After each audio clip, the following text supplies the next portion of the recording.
Far East Broadcasting Company Philippines, in partnership with Green Hills Christian Fellowship Ortigas, bring you a message from the Word of God.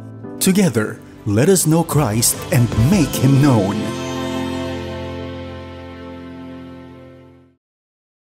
Magandang hapon po sa ating lahat. Ako po si Caleb, ang inyong magiging tagapanguna ngayong hapong ito. Welcome po sa ating Tagalog 3 p.m. worship service. Tayo po ay sama-samang manalangin. Panginoon, pinupuri at pinapasalamatan ka po namin sapagkat kayo ay ang Diyos ng pag-ibig at patuloy niyo pong pinapadama sa amin ang inyong pagmamahal. Pinapasalamatan din po namin kayo dahil kayo ay mapagpatawad na Panginoon. Kaya naman lumalapit kami at humihingi ng kapatawaran sa aming mga kasalanan. Kayo po ang nakakaalam kung ano po ang mga nagawa naming kasalanan. Kayo po ang tumingin sa aming mga puso. O Holy Spirit, kausapin niyo po kami, i-convict niyo po kami, at humingi po kami ng kapatawaran ngayong hapong ito ng aming kasalanan. Maraming salamat po, Panginoon, sa inyong pagpapatawad. Panginoon, tinataas din po namin sa inyo ang aming bansa, ang current administration namin ngayong panahong ito. Iilang buwan na lamang pong natitira sa kanilang termino. Pinapanalangin po namin na kayo po ang gumabay sa kanila, na naway maging tapat po sila sa mga natitirang buwan ng kanilang pagseserbisyo upang sa gayon hindi po mapabayaan ang Pilipinas. Panginoon, pinapanalangin din po namin ang relationship ng aming national government at ang local government na patuloy po sila magkaisa para mas uunahin po ang pagbibigay serbisyo sa mga kanilang nasasakupan. At pinapanalangin din po namin ang iba't ibang evangelical churches dito sa Pilipinas na patuloy na magdasal, na patuloy lumapit sa inyo at huwag magsawa at huwag mapagod na ipagdasal ang aming gobyerno nang sa gayon ay patuloy po kayong kumilos at matas niyo po ang mga puso ng aming leaders para sa matiwasay na pamamahala sa amin. Panginoon, nilalapit din po namin ang paparating na election ngayong May 9. Pinapanalangin po namin na maging matapat, maayos at mapayapa ang eleksyon na magaganap. Panginoon, kayo po ang kumilos at manguna sa COMELEC, sa mga teachers, or kung sino man pong mga namamahala, mga uniform personnel na siyang mamumuno sa halalang na magaganap sa May 9. Naway maging matiwasay po ito. Pinapanalangin din po namin na kayo po ang magbigay ng wisdom sa bawat isa na boboto. Naway isaalang-alang po namin ang character at competency na kung sino man po ang iboboto namin ay maalala namin na ipagdasal sila at itaas sila sa inyo nang sa gayon ay lagi niyo po silang mapamunuan. Panginoon, pinagdadasal namin maski ang mga kasalukuyang bumoboto na mga OFW sa iba't ibang bansa na sana ay maging matiwasay din po ito at maging mapayapa at wala pong mga aberya. Maraming salamat po sa kalayaang ito na maaari kaming bumoto at ihalal ang mga susunod na leaders ng aming bansa.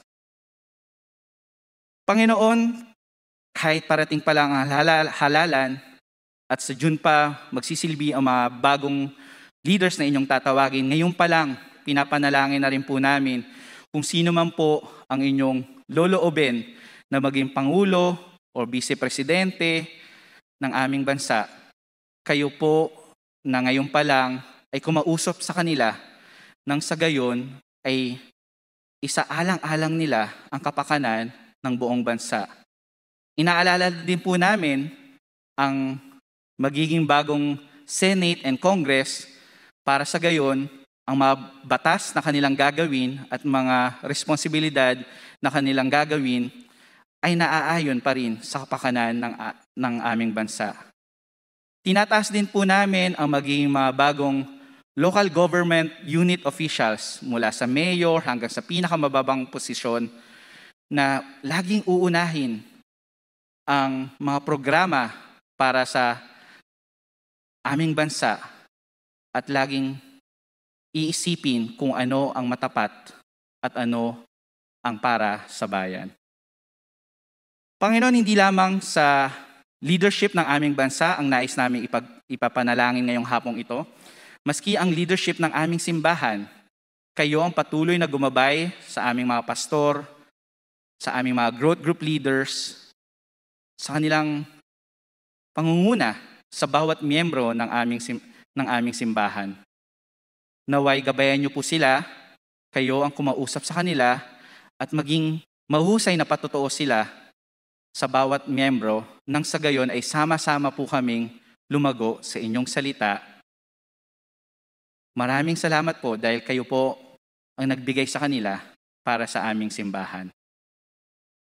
Ngayon naman, church, inaanyayahan ko kayo na mag-spend ng kahit 1 minuto para itaas ang inyong mga individual na panalangin sa ating Panginoon. Kausapin natin siya. Alam niya kung ano ang nais nating ipanalangin sa Kanya. Kaya naman sa susunod na mga sandali, tayo ay manalangin individually.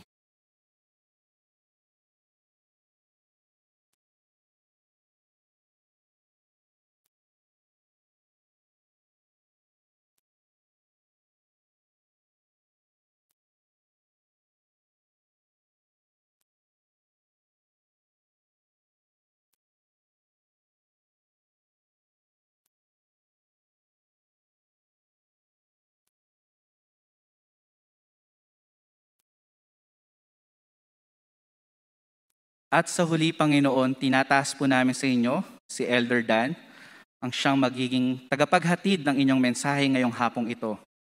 Gabayan niyo po siya, isustain niyo po siya, nang sa gayon ay matapang at talagang purong-puro ang kanyang pagkakadeliver ng inyong mensahe ngayong hapong ito. At ang pangalan niyo po ang maitataas niya ngayong hapong ito. Gabayan niyo po siya. Ito po ang aming dalangin sa matamis na pangalan ni Jesus. Amen. Sa ating pagpapatuloy ng pag-aaral ng salita ng Diyos sa aklat ng Ephesians, tayo po ay sama-samang basahin ang kanyang salita. Inaanyahan ko po kayong tumayo bilang paggalang sa kanyang salita. Kung kayo po ay mga nasa bahay, maaari din po kayong tumayo. Buksan po natin ang ating Bible, whether physical Bible po yan or mga gadget. Puntahan po natin ang aklat ng Ephesians, chapter 4, verses 25 to 32. Muli, Book of Ephesians, chapter 4, verses 25 to 32. Basahin po natin. Therefore, having put away falsehood, let each one of you speak the truth with his neighbor, for we are members one of another. Be angry and do not sin. Do not let the sun go down on your anger, and give no opportunity to the devil. Let the thief no longer steal, but rather let him labor, doing honest work with his own hands, so that he may have something to share with anyone in need. Let no corrupting talk come out of your mouths, but only such as is good for building up, as fits the occasion, that it may give grace to those who hear. And do not grieve the Holy Spirit of God, by whom you were sealed for the day of redemption. Let all bitterness and wrath and anger and clamor and slander be put away from you, along with all malice. Be kind to one another, tender-hearted, forgiving one another, as God in Christ forgave you. Purihin ang Panginoon sa pagkakabasa ng kanyang salita. Maaari na po tayong magsiupo. Magandang hapon po sa kanilang lahat. At ako po'y nagagalak na makasama ninyo ngayong araw na ito. Ako po ay dapat sanang pero ako po ay pinalaya na. Ako po'y binigyan na ng approval ng doktor. Kaya po ako'y naririto ngayon at kayo po'y makasama. At dahil nga ho wala ako last Sunday, ay gusto ko naman po kayong batiing maligayang muling pagkabuhay ng ating Panginoon. At dahil yan po ang buod ng ating pananampalataya, kung hindi po nabuhay na magmuli ang ating Panginoong Hesukristo, tayo po daw ay kaawa-awa, sabi ni Pablo. At yan po ang ating tutunghayan sa araw na ito. Unang-una, ako po ay nagpapasalamat kay Pastor BJ sa kanyang paghalili po sa akin noong nakaraang linggo. Dahil sabi ko nga po, ako ay nagkasakit at siya naman ay agarang pinasahan ko ng aming pag-aaral at siya po naman ang siyang nagpatuloy ng buong araw na iyon. At sa akin pong palagay, ito po ay isang magandang patutuo, lalong-lalo na para po sa ating simbahan. Sapagkat kung tama po ang pagbalangkas at pag-aral ng salita ng Diyos, kahit sino po ang tumayo rito, salita po ng Diyos ang maririnig ninyo. Hindi po yung haka-haka ni Pastor BJ o haka-haka ni Pastor Larry o haka-haka ko o ng iba pang mga elders o ng mga pastor. Sapagkat kung tama po ang pag-aaral ng salita ng Diyos, ang mensahe ng Panginoon ang ating maririnig. At yun po ang nakatutuwa doon na patutuo sa mga pagkakataong nagpapalitan bigla ng mga speaker pag Sunday dito sa GCF. At dahil nga po sa kagandahang loob ni Pastor BJ, sabi ko naman sa kanya, Pastor BJ, day off ka sa susunod na linggo pag okay na ako. Kaya sabi ko, ako ang hahawak ng lahat ng pananambahan natin sa buong araw na ito. Kaya po, relax po siya ngayon. Ang ating Pastor Larry ay hanggang ngayon po ay nasa Estados Unidos pa rin po siya at siya po ay sumasama sa isang pag-uusap, yung Together for the Gospel. At napakaganda po yun para sa ating pastor na patuloy na nagpapalakas ng kanyang pananaw sa salita ng Diyos. Sa araw pong ito, pagpapatuloy po natin ang ating pag-aaral sa aklat ng Epeso, ang sulat ni Pablo sa mga taga-Epeso. At alam po natin na nung nakaraan, ipinakita po sa atin ang katibayan ng muling pagkabuhay sa atin na panloob. At ito ay ang kaloobang dalisay, inner purity. At ito po'y kasama dun sa ating pag-aaral sa aklat ng Epeso patungkol po sa disenyo ng ating Panginoon para sa simbahan. At yun po'y napaka-importante. Nung una po, pinag-aralan po natin na tayo ay kinakasangkapan ng Panginoon upang tayo ay makapagpanilbihan sa Kanya habang tayo naman ay lumalago. At pinag-aralan din natin sa Kabanatang 4 ng Epeso, talatang 14 hanggang 16, na ang disenyo ng Panginoon para sa atin ay napaka-importante, napakahalaga, na tayo ay lumalago bawat isa at sama-sama bilang isang simbahan. Kaya tayo po talaga ay isang pamilya. Kaya napakahalaga po yun. Sa araw na ito, titignan po natin at itutuloy po natin. Happy New Year po! Lilipat po tayo ulit ng mikropono. Yeah. Magaling dito. Meron kagad replacement. No? Parang bagong taon. So sabi ko nga po, tayo ngayon ay tutunghay naman sa katibayan ng bagong buhay. At bago po tayo magpatuloy, tayo po'y manalangin. Ama naming Diyos na makapangyarihan sa lahat, salamat o Diyos na kami ay naririto ngayon upang pag-aralan, pagbulay-bulayan ang inyong salita. Panginoon, ihanda mo ang aming kaisipan, ang aming puso, upang tuluyan naming marinig ang inyong paalala sa amin. Paalala ng isang buhay na iyong tinubos sa pamamagitan ng muling pagkabuhay ng aming Kristo Jesus. Na sa kanyang pangalan kami nananalangin. Amen at amen. Sabi ko nga po, nung isang linggo, ang ating pinag-aralan ay ang katibayan ng muling pagkabuhay sa ating pangloob. At yan po ay ang kaloobang dalisay, inner purity. At ngayon naman po, yung verses 25 to 32, tutunghayan naman po natin ang katibayan ng mula sa pagkabuhay, sa muling pagkabuhay, sa ating panglabas. At ang ginagawa po noon sa atin, pag tayo ay may dalisay na kalooban, ay nagkakaroon po tayo ng mga kaugnayan na siyang tumutubos. A redeemed relationship, relationships that redeem. Kaya nga po, kung inyong papayagan, ay gusto ko po kayong hikayatin na buksan ang inyong mga Biblia dahil dadaanan po natin. Sabi ko nga po, ito pong ating pag-aaral ngayon, part 2 nung ating pag-aaral last week. No? So ito po yung part 2. Unang-una, sinabi doon ni Pastor BJ, ang una natin ay pag-isipan ang kapangyarihan ng pagkabuhay muli. Consider the power of the resurrection.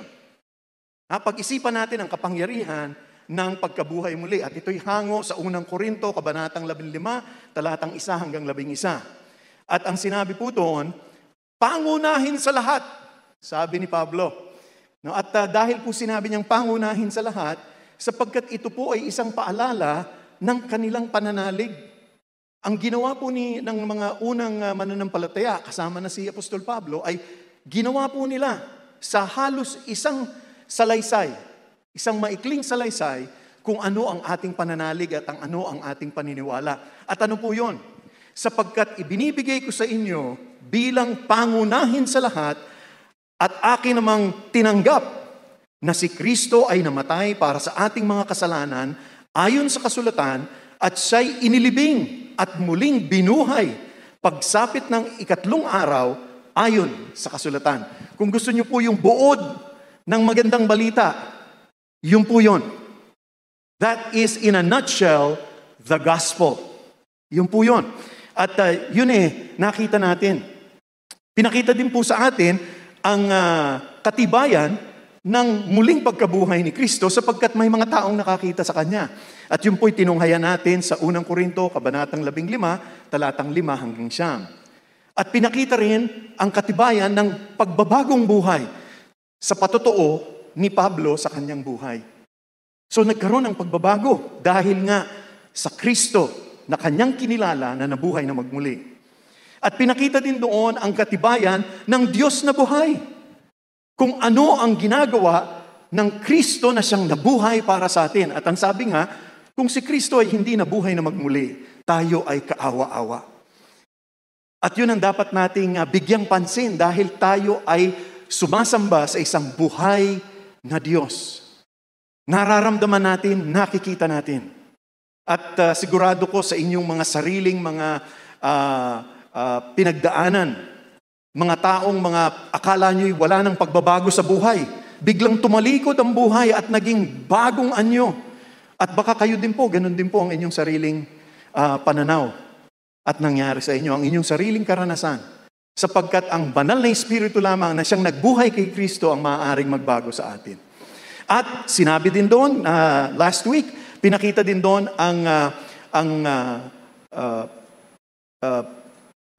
kapangyarihan ng Espiritu sa ating buhay. Ang kapangyarihan ng Espiritu sa ating buhay. Sinabi, kung naninirahan sa inyo ang Espiritu ng ating Panginoon na muling bumuhay kay Jesus mula sa kamatayan, siya na muling bumuhay kay Kristo Jesus mula sa kamatayan, ay magbibigay rin ng buhay sa inyong mga katawan na may kamatayan sa pamamagitan ng kanyang Espiritu.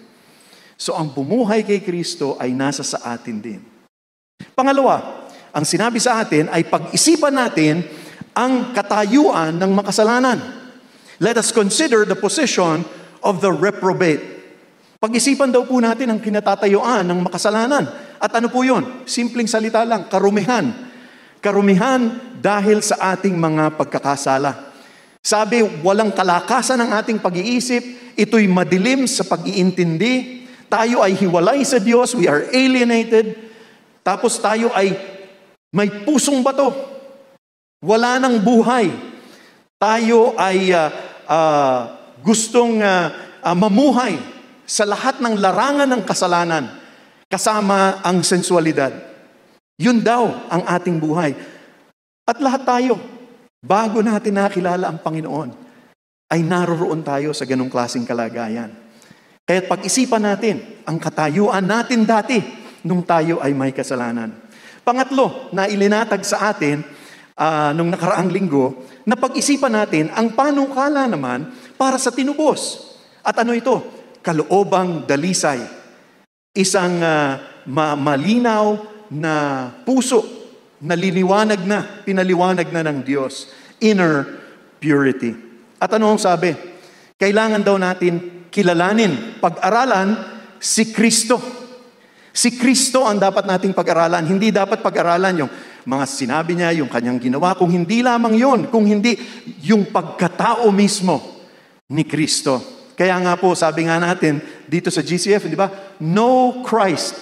Ibig sabihin yung kabuuan ni Kristo. Hindi lamang yung kanyang sinabi, hindi lamang yung kanyang ginawa, kung hindi ang kabuuan ng kanyang buhay.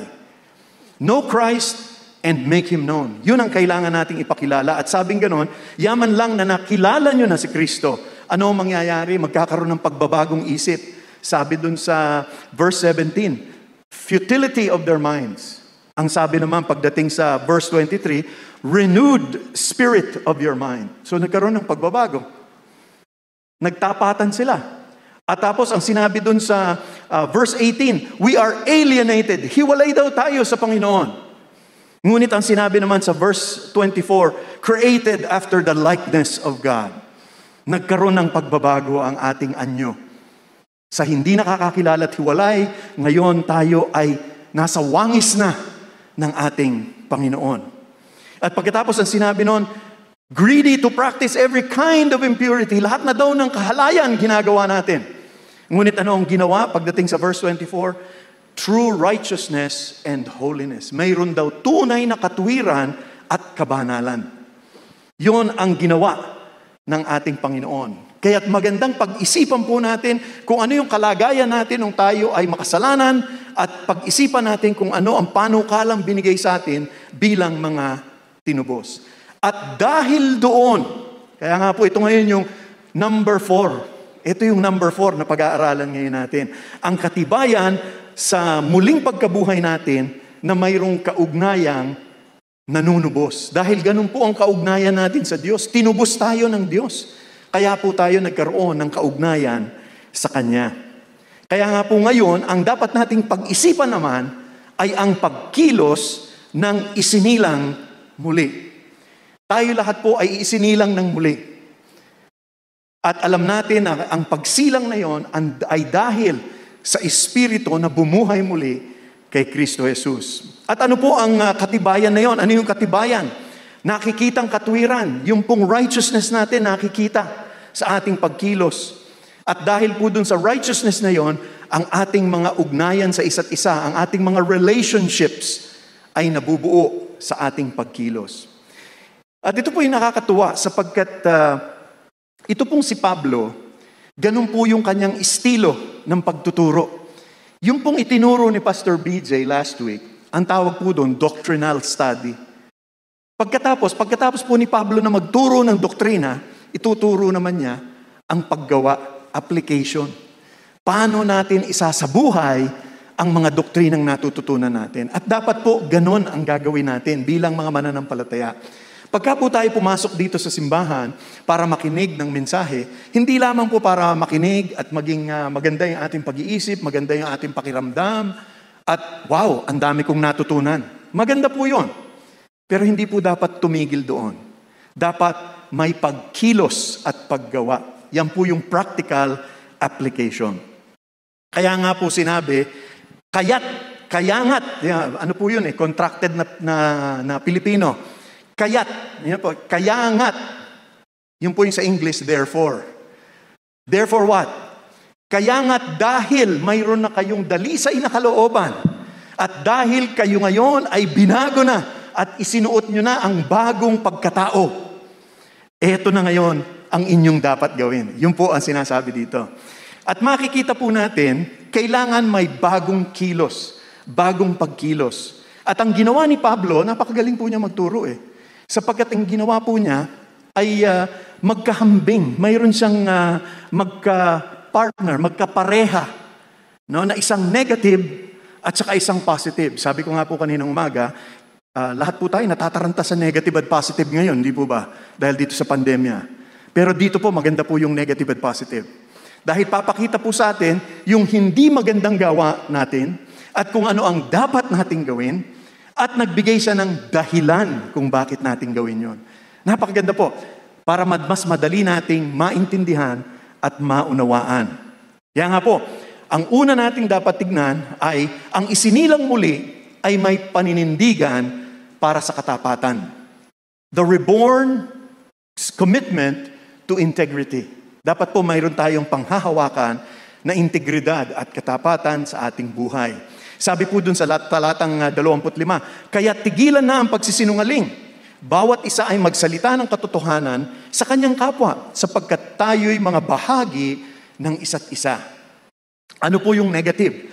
Yung negative ay, kaya tigilan nyo na ang pagsisinungaling. Yung po yung negative. Ano naman yung dapat? Ano yung positive? Bawat isa ay magsalita ng katotohanan sa kanyang kapwa. At anong kadahilanan? Bakit natin gagawin yon? Sabi doon, sapagkat tayo'y magkakabahagi sa isa't isa. Ano pong sinasabi doon? Unang-una, kung tayo na po ay may bagong buhay, dapat po, hindi na po tayo nagsisinungaling, lalo na sa isa't isa. Lalong-lalo na sa mga kasama natin sa pamilya. Ngunit alam po natin, sabi ko nga po kaninang umaga, kahirap po nitong pag-aaral na ito. Kasi habang binabasa ko, parang akong tinatamaan. No? At lahat po tayo ay matatamaan. Bakit po? Pagsisinungaling. Kadalasan, kung sino pa yung malapit sa atin, yung tayo'y may magandang relasyon, sila po ang una nating pinagsisinungalingan. Bakit po? Sasabihin natin, kasi ayaw ko siyang masaktan eh. Kaya hindi ko dapat sabihin kung ano yung totoong nangyari. O kasi baka mabalisa siya. Baka mag-worry siya. Pero hindi po eh. Kung tayo'y tunay na nagmamahalan, dapat sabihin natin ang katotohanan. Alam niyo po, ako'y nalulungkot na mayroon po tayong, alam po natin to, no? At sabihin na nating maganda man ang pakay sa puso. Mayroon po tayong mga kamag-anak na may pinagdadaan ng sakit. At kadalasan ang sakit na yon ay malubha. At itatago po nila sa kanilang mga kamag-anak. Kasi una, baka magastos. Pangalawa, baka mag-alala sila. At hanggang ang punot dulo ay ikinamatay na nila, nagulat na lang ang buong pamilya sapagkat hindi nasabi sa kanila na sila'y may sakit. Alam niyo po yun kahit na pasabihin natin napakaganda ng pakay, ay parang pagsisinungaling din po yun. At sayang sapagkat sigurado ko po kahit na sino po sa atin, kung mayroon tayong kamag-anak na malapit sa atin, gusto nating malaman kung sila ay may sakit upang tayo ay may magawa. Di po ba? Napakahalaga po sa atin nun. Kaya't ang sinasabi, ang isang mananampalataya ay dapat wala sa kanyang pag-iisip ang pagsisinungaling. At ano ang dahilan? Sapagkat tayo ay magkabahagi. Magkakabahagi tayo sa isa't isa. Sabi nga natin sa Pilipino, ang sakit ng kalingkingan, damdam ng buong katawan. Kaya nga po napakahalaga na tayo ay nagsasabi ng katotohanan sa bawat isa. Kaya mayroon tayo dapat paninindigan sa katapatan. Pangalawa, ang isinilang muli ay may pamamahala ng galit or the reborn's management of anger. Kailangan po meron tayong pamamahala sa ating galit. Sinasabi ko po galit hindi poot. Ang poot po yung rage. Yung rage ay isang galit na umabot na sa hantungan na hindi na nakakapag-isip. Naku, nakakatakot po yun. Pero yung galit, may kadahilanan po doon. Tignan po natin. Sabi, pag nagagalit kayo, huwag kayong magkakasala. Huwag ninyong hayaang lumubog ang araw ang anyong galit. At huwag bigyan ng pagkakataon ang diablo. Una, ano yung positive? Okay, ito po yung positive. Ang positive ay, kapag nagagalit kayo, huwag kayong magkasala. So ano po ang sinasabi doon? Pwede po ba tayong magalit? Pwede po. Pwede po tayong magalit. Pag-aaralan po natin.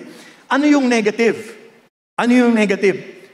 Huwag daw natin hayaang lubugan ng araw ang inyong galit. At titignan din natin kung anong ibig sabihin nun. At ano ang kadahilanan? Upang hindi natin mabigyan ang pagkakataon o ang panghawakan ng diablo sa ating buhay. Unang-una, kung daw tayo'y nagagalit, huwag tayong magkakasala. Unang-una, ang sinasabi dito, pwede pala tayong magalit. Sa palagay nyo kaya, sa anong bagay dapat tayo nagagalit? Hindi po ba, kung magalit tayo sa kasalanan. Magalit tayo sa maling gawa. Magalit tayo sa mga hindi kaaya-aya na nakakasakit sa ibang tao. Dapat nagagalit po tayo doon. No? Ang tawag doon sa English, righteous indignation. Nagagalit tayo sapagkat yung iba hindi gumagawa ng tama. Kaya mayroon pong pananaw sa galit. Ngunit sabi nga, huwag kayong magkakasala sapagkat si Kristo mismo, siya'y nagalit, ngunit hindi siya nagkasala. At para po sa atin, ano ang isang practical na bagay na maaari natin gawin? Alam po natin sa ating mga pamilya, sa ating mga samahan, nagkakaroon po ng alitan. Nagkakaroon po ng galit. Totoo po yun. Ngunit ang aking paalala sa atin, huwag po nating kagalitan yung tao. Magalit po tayo dun sa kamali ang nagawa. Malaking pagkakaiba po yun. Magalit po kayo dun sa maling gawa. Hindi po dun sa tao. Dahil ang dapat natin gawin dun sa tao, itama natin yung tao at mahalin po natin. Kaya nga natin tinatawag ang pansin. At dapat itawag natin ng pansin ng maayos. Kaya nga po, wag po kayong makikipag-usap sa inyong mga kamag-anak, sa inyong mga kaibigan, kung kayo'y may puot, sapagkat yung puot hindi na nag-iisip. Ngunit kung nakikita nyo ay ito'y mali at ito'y dapat itama, maaari po tayong umupo at ayusin natin. Ang Pilipino po, medyo hindi po tayo, wala po tayong masyadong kagalingan dyan. Ayaw na ayaw po natin ang tinatawag na confrontation. Di po ba? No? Gusto natin may padrino pa. Ayan.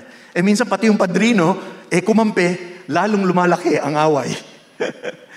Kaya po, ang importante ay magalit po tayo dun sa mga maling gawain, maling pag-iisip, ngunit dapat mahalin natin at itama kung sino man ang ating kausap. So yun po yung sinasabing, kung tayo'y magagalit, wag po tayong magkakasala. At alamin natin kung ano ang batayan, at ang batayan natin para sabihin nagkamali ang isang tao ay dahil sa salita ng Diyos. No? Kaya hindi pwede yung pag-iisip na, sandali lang walang Bible dito. Hindi po ba minsan may mga ganun Pagka pinagsasabihan, bigyan sabihin, walang Bible. Paano nga na walang Bible? Tayo po'y magkakaugnay sa salita ng Diyos. Kaya't kailangan balikan po natin yun. Ngayon, yung positive, na kung tayo'y magagalit, huwag tayong magkakasala. Ano yung negative? Huwag daw nating hayaang bumaba ang araw sa ating galit. Hindi po sinasabi dito, ang prinsipyo po dito ay dapat tapusin at isaayos ang alitan. Dapat may oras. Kung bumaba na ang araw, dapat tapos ang alitan. Pero hindi po oras ang sinasabi dito. I-explica ko po kung bakit. Ang sinasabi lang, settle the argument, settle the issue, and don't let it fester. Huwag daw ninyong pagtagalin. Gaya ng natatapos ang araw, dapat ang galit natatapos din. Hindi kayo nagtatanim ng galit. Yan po ang ibig sabihin nito. Now, pwede po kong sabihin na, kung kaya nyo naman pong ayusin ang inyong alitan sa loob ng araw na yon, bakit naman hindi? Di po ba? Mas gusto natin yon. Kung matatapos natin sa araw na ito, tapusin po natin sa araw na ito. Pero alam po natin, minsan hindi nyo mapipilit Hindi nyo mapipilit, lalo na kung kunwari nag-away kayo ng 5 minuto bago mag-alas 12 ng hating gabi. Hindi nyo naman kayang ayusin kagad yun, Nang 1 minuto lang, ayos na. Hindi. Tignan po natin ang Psalm 4. Psalm 4. Psalm 4, verse 4. Awit, kabanatang 4, talatang 4. Sabi doon, kapag kayo'y nagagalit, huwag kayong magkakasala. Habang nakahiga kayo sa inyong higaan, tumahimik kayo at magbulay-bulay. Yun ang sabi. Anong ibig sabihin nun? Ito po yung minsan ang galit kailangang itulog. Di po ba? Kailangan paminsan-minsan kung kayo nagagalit, bago nyo tapusin at ayusin, itulog nyo muna. Sinabi doon, kayo'y humiga sa inyong higaan, tumahimik kayo at magbulay-bulay. Pag-isipan. Kaya nga po yung iba, di ba? Kadalasan pagka tayo humiga, anong nangyayari? Nakakatulog tayo, di po ba? Kaya yung iba po ay nagpe-pray ng gabi, ang amin sa umaga na. Sinakatulog na. Pero ano po ang karunungan binibigay sa atin ng salita ng Diyos? Para hindi po tayo nagkakasala, pag-isipan muna natin ang ating sasabihin, iisipin, at pagkatapos po noon, tapusin natin ang pag-aaway. Yun po ang prinsipyo. Kaya pag sinabing huwag hayaang bumaba ang araw sa inyong galit, ang ibig lang sabihin noon, tapusin ninyo ang galit at huwag patagalin. Kung kailangan ninyong stop muna, break muna. Dahil wala pong kahihinatnan ang inyong relasyon kung ito ay aabot sa lagay ng puot o rage o wrath. Isipin po natin yun. Napakagandang aralin para sa ating lahat. Pangatlo, ang isinilang muli ay maayos sa paggawa at sa pagbibigay. Sa paggawa at mapagbigay. The reborn's work ethic and benevolent spirit. Sabi po doon, ang nagnanakaw ay tumigil na sa pagnanakaw. Sa halip ay magtrabaho siya at gumawa ng mabuti sa pamamagitan ng kanyang sariling mga kamay upang mayroon siyang maibigay sa nangangailangan. Ano ang negative? Ang negative, ang magnanakaw ay dapat tumigil ng magnakaw. Ano ang positive? Dapat siyang magtrabaho. Ang prinsipyo po lagi ni Pablo ay hindi lamang natin dapat itigil yung masama, dapat palitan natin ng mabuti. Di po ba? Tayo po, nung tayo hindi pa mananampalataya, mga magnanakaw din po tayo eh. Hindi man lang tayo nagnakaw ng mga malalakihang halaga ng pera o ng kung ano-ano pa. Minsan po, umaagaw po tayo ng kaligayahan ng ibang tao dahil po sa ating pagkilos. Umaagaw po tayo ng kahinahunan sa ating mga relasyon dahil tayo po'y laging nagagalit. Marami po tayong ninanakaw sa isa't isa. Nagnanakaw po tayo ng mga oportunidad dahil sa paminsan-minsan tayo'y nakikipagdayaan sa ibang tao. Kaya ang sinasabi doon, ang magnanakaw ay di na dapat magnakaw. Yun po yung dapat nating baguhin sa ating buhay. Ano ang dapat nating gawin? Tayo ay magtrabaho. Ang salita pong ginamit ay labor. Labor. Ano po yung ibig sabihin ng labor o pagtatrabaho sa original na Griego? Ang sabi po doon, na siya ay gagawa hanggang siya ay pagod na pagod na. Ang pinapakita po ditong picture ay ang isang magsasaka. Alam niyo naman po magsasaka, di ba? Napakaaga pong kung gigising yan.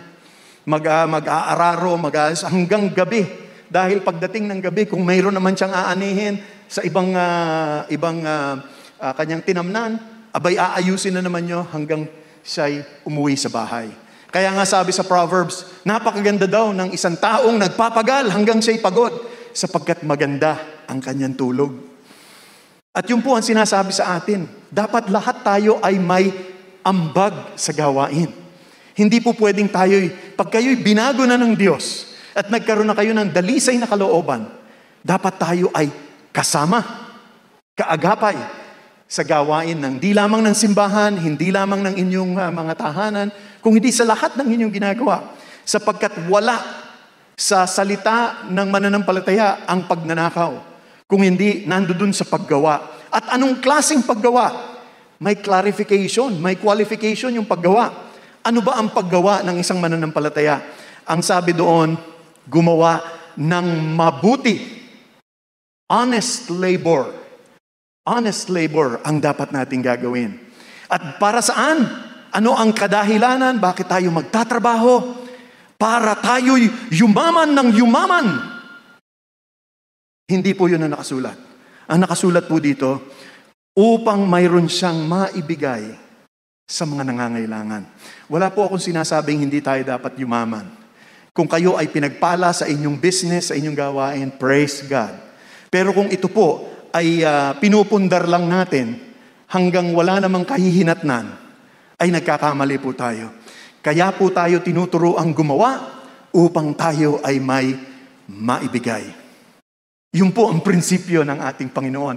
At ang mananampalataya, kung siya man ay pinagpala ng Panginoon, ang kaakibat nun ay ang lubusang bukal sa kanyang kaloobang pagbibigay. Yun po ang dapat nating ginagawa.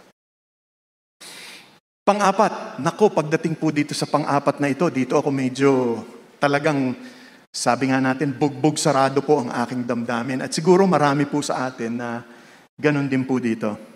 Ang isinilang muli ay dapat may maayos na pananalita. The reborn's speech. Ano po ang namumutawi sa ating mga bibig? Ang sabi, hindi dapat mamutawi sa inyong bibig ang anumang masamang pananalita. Alam naman po natin sa kapanahonan natin ngayon, para bang natural na tayo may mga sinasabing, sabi nga nila, mga 4-letter words o mga acronym na patungkol pa rin sa 4-letter words. No? Naging natural na sa mga pinanunood natin, sa nababasa natin, maging sa ating mga pananalita. Sabi ko nga kaninang umaga, maging yung simpleng salita, akala natin okay na eh. Yung idiot, stupid, mawalang galang lang. Pag ating sinasabi yun, parang, stupid, parang okay lang. Pero ang sabi pala dito dapat walang anumang, na masamang pananalita. Yun po yung negative. Wala dapat anumang masama ang lalabas sa ating bibig. Ano dapat yung lalabas sa ating bibig? Ano yung positive? Sabi nga noon, kung hindi ang mabuting bagay lamang na makapagpapatibay, words that can build up, yun dapat yung lumalabas sa ating bibig. At ang sabi nga noon, ang mga salitang nakapagpapatibay sa tamang panahon. Kinwalify ulit, sa tamang panahon. Kung kailangan, lalong-lalo mong ibigay ang mga salitang nakakapagpatibay. Dahil, ano ang rason dahil dito? Upang makapagbigay ito o makatulong sa mga nakakarinig. Sa Ingles, that it may give grace to those who hear. Yung salita pong ginamit dito na anumang masamang pananalita, dun sa English, ang word na ginamit ay corrupt. Corrupt words. No? At ang ibig sabihin po noon sa original ay bulok. Mga salitang bulok. Mga salitang nakasusuka. Putrid. Sabihin, napakasama. Talagang nakasusuka. Mga salitang walang balor. Worthless. Walang halaga. Yun ang sinasabi na dapat mawala sa ating pananalita. Unang-una, kung tayo'y binago na ni Kristo, dapat pati po yung ating pananalita at pag-iisip ay binago na. Kaya nga po, sabi ko mukhang lahat po tayo ay magkakaroon ng pagkakataon na humingi ng kapatawaran sapagkat sigurado ko po, karamihan po sa atin, hindi ko huli na lahat, pero karamihan sa atin ay parang naging natural na ang pagsasabi ng masama. Kaya kailangan bantayan po natin kung ano yung lumalabas. Sapagkat ang sabi sa salita ng Diyos sa Mateo, Kabanatang 15, for out of the heart comes evil thoughts. Nagsisimula sa ating isipan. At ang sabi nga, out of the fullness of the heart, sa kapunuan ng ating puso, nagsasalita ang bibig. Ano po ang nasa ating isipan? Ano po ang pinupuno natin sa ating isipan para maging maganda ang lalabas po sa ating bibig? Kailangan po wholesome words, words na nakakapagpatibay. Kaya nga sabi ko nga, bibigyan ko lang po ng mga ilang sandali ito. Encouragement words. Kailangan po nagpapatibay, nagpapalakas ng loob. Mga salitang pagpuri, lalong-lalo na sa mga kabataan, kailangan binibigyan natin sila ng encouragement. Kung may nakita kayong mabuting gawin, purihin po yon. Words of appreciation and gratefulness. Pagpapasalamat sa kung anumang binigay sa atin. Itong pong panahon ng pandemya, ang dami pong nagbibigayan ng pagkain. Yun po talagang dapat natin pasalamatan. Pero minsan hindi naman po may binigay Minsan tinawagan lang po tayo. Minsan binisita lang tayo. Malaki pong pagpapasalamat yon. At dapat wag po mawala sa ating salita. Ang mga loving words, alam niyo po, ang tatay ko po ay pinanganak, hindi naman pinanganak, kundi nabuhay ng mga panahon ng giyera. At yung mga panahon na yon, yun po yung mga may kasabihang ang mga lalaki ay hindi umiiyak. Yan. Ang mga lalaki hindi nagpapakita ng kanilang damdamin. Yan ang tunay na lalaki. Pero alam ko pong mahal na mahal ako ng aking ama sa kanyang mga ginagawa, sa kanyang pagpapakita ng pagmamahal. Ngunit alam niyo po, mga ilang linggo bago po siya pumanaw, Pinakakain ko po siya ng goto sa ospital nung siya'y nakaratay sa banig ng sakit. No? Bawal po siyang pakainin ng goto pero nag-request po So talaga, ginawan ko ng paraan. Pagkatapos po noon, sabi niya, anak, mahal na mahal kita. Alam niyo po, pinanghawakan ko po yon hanggang sa araw na ito. Kaya't sabi ko, hindi ako magkakamaling ulitin yung ganong klaseng pag-iisip. Kung hindi, sa aking mga anak, sa aking asawa, sa bawat sandali na maaari kong sasabihin ko, Eileen, Sean, Liam, mahal ko kayo. At ngayong mayroon na akong daughter-in-law, mahal kita. Napakaganda pong marinig yung mga salitang yon, di po ba? At tayo bilang mga mananampalataya, dapat po tayo ay nagpapalakasan sa magandang salitang yon. At ang sabi, dapat tayo ay maging sensitibo sa panahon. Kaya sabi, sa tamang panahon, dapat natin binibigay ang mga magagandang salita na ito. Paano po natin malalaman kung hindi tayo nakikinig? Kailangan nakikinig po tayo. Para alam natin kung kailangan nating magbigay ng kalakasan, ng pasasalamat, dapat nakikinig tayo. At dapat nagtatanong tayo. Alam niyo po tayo mga Pilipino, kadalasan hindi nagsasabi, di po ba? Pero pag sinabi mong, kapatid, may kailangan ka ba? Baka makatulong ako. Alam niyo pagka nagkaroon ng puwang, biglang, siya na rin lang na sinabi mo na, ay, eto, mayroon nga akong pangangailangan. Kaya dapat nakikinig tayo at nagtatanong para malaman natin kung ano ang angkop na paraan upang sabihin ang magagandang salita. Naalala ko po tuloy ang isang himno na napakasimple, patungkol po sa salita ng Diyos. Pero pwede rin nating sabihin patungkol din sa mga napakagandang salita na nanggagaling sa salita ng Diyos. Sabing ganon, sing them over again to me, wonderful words of life. Let me more of thy beauty see, wonderful words of life. Words of life and beauty, teach me faith and duty. O kay ganda, o kay inam ng salita ng Diyos. O kay ganda, o kay inam ng salitang buhay. Parang sinabi mo ng anak ko tigil na daddy, okay na, okay na. Napakaganda po nung himnong yun.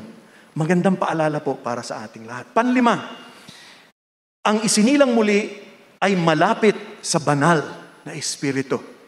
Alam niyo po, itong katagang sinabi ni Pablo, huwag ninyong palungkutin ang banal na Espiritu sa Diyos na dahil sa pamamagitan niya, tinatakan kayo para sa araw ng pagtutubos.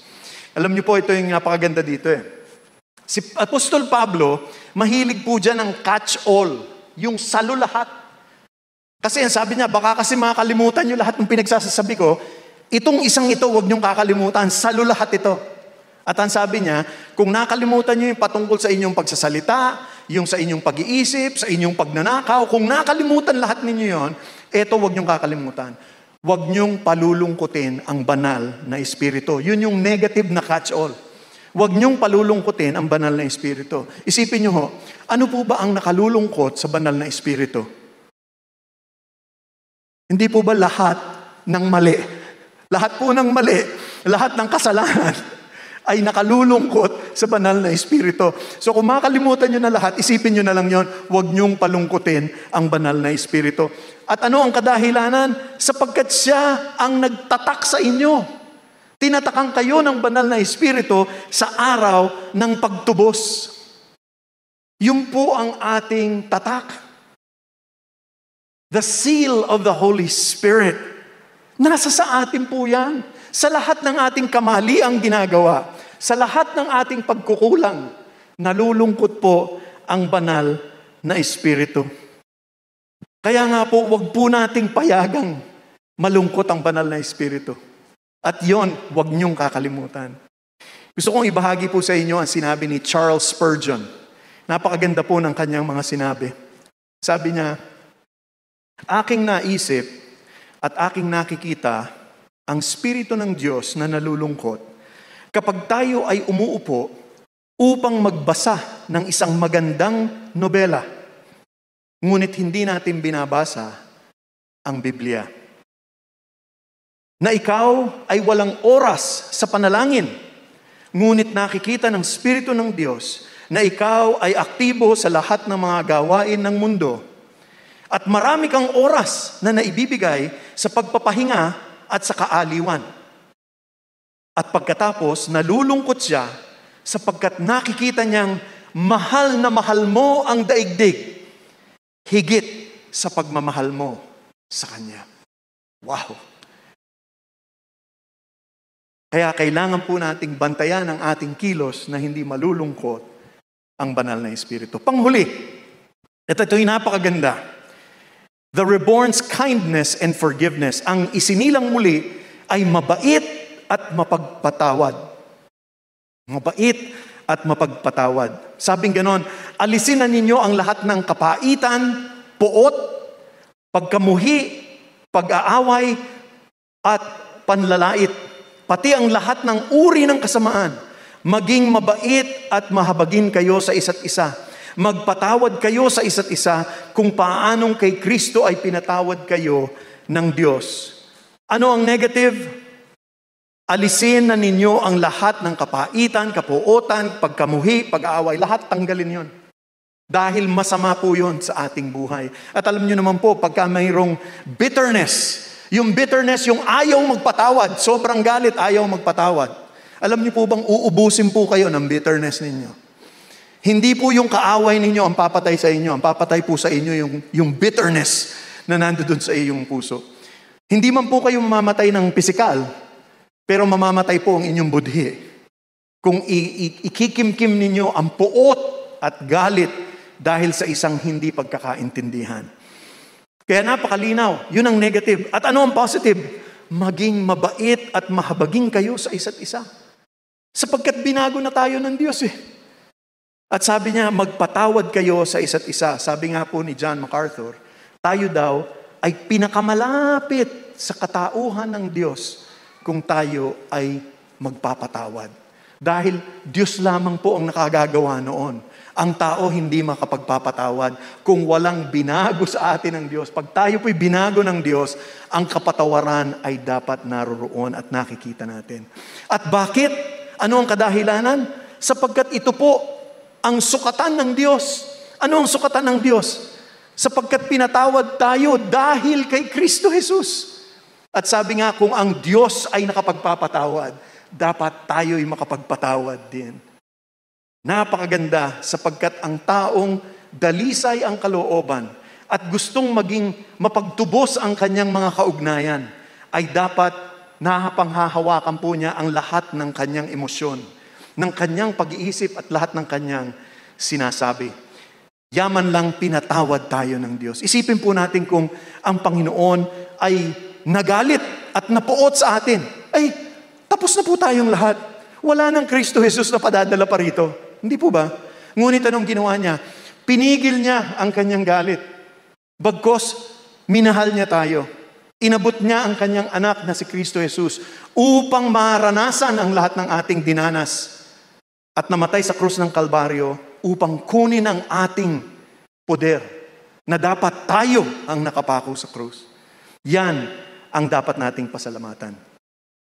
Sa ating pagtatapos, dapat nating isipin ang katibayan ng muling pagkabuhay ay nasa atin.